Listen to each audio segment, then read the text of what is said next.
You think you're in control, don't you? You believe you're the one making decisions, thinking thoughts, feeling emotions. But what if I told you the you who believes all that is just a mask? You see, from the moment we're born, we come into the world without an ego.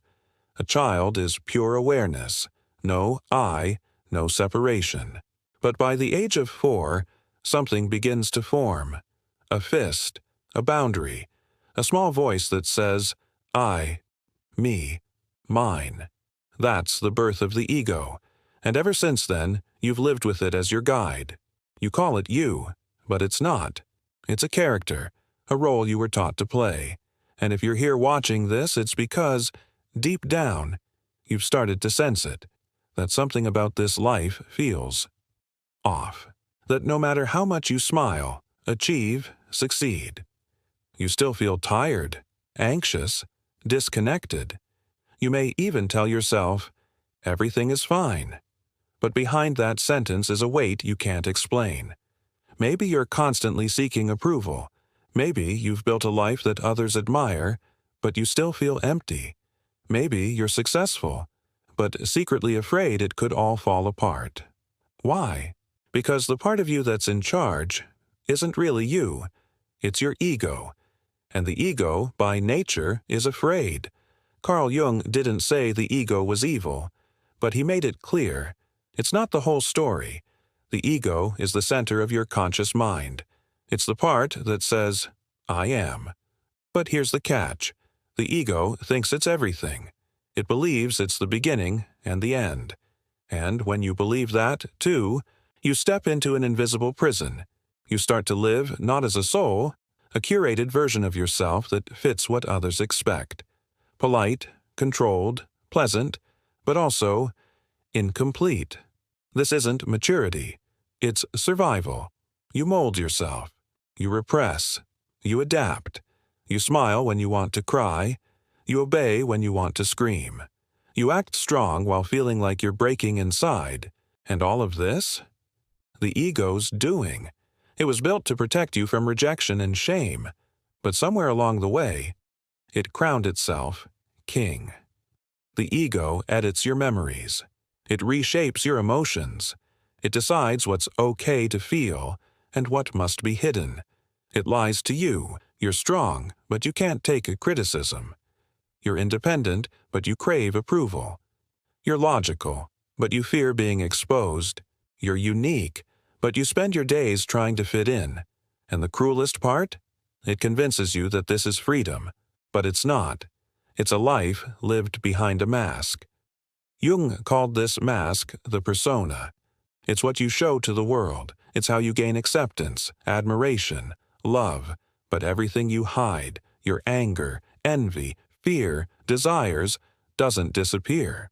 It becomes your shadow. All the rejected parts of you get pushed into the unconscious. And while you keep smiling, the shadow grows louder. The more you deny it, the more it controls you. You live anxious. You self-sabotage. You feel empty, confused, unfulfilled. And the worst part? You think it's just how life is. You think you are the problem. But the real problem is the ego is driving your life. And you don't even know it. Want to know if your ego is running your life? Ask yourself, do you always need validation to feel worthy? Do you compare yourself to others and feel envy or relief? Do you fear making mistakes and freeze when decisions arise? Do you avoid change, even if what you have is making you miserable?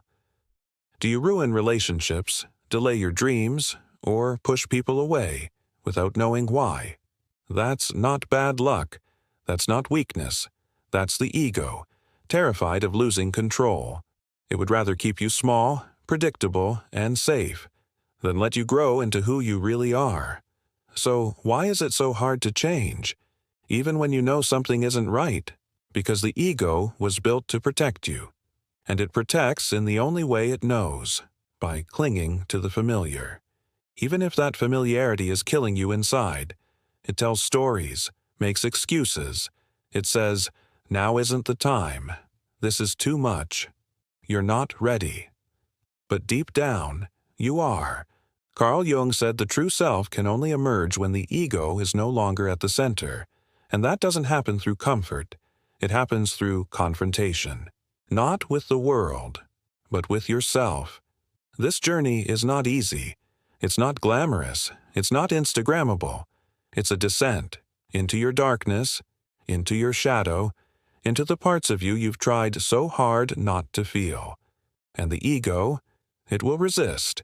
It will panic, because it knows real freedom requires its death. But here's the secret Jung left for us. The ego only has power as long as you believe it is you. The moment you observe it, question it, refuse to obey its fears, something shifts.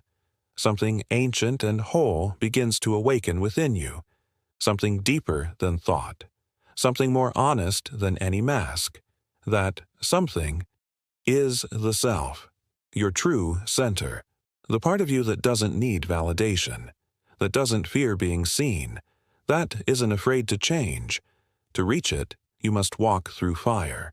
But on the other side of that fire is peace, not the peace of perfection, but the peace of truth. So if something inside you is stirring right now, don't run from it. Sit with it. Ask the hard questions. Take off the mask and dare to meet what's underneath. The ego will scream, but the self will whisper, "Welcome home."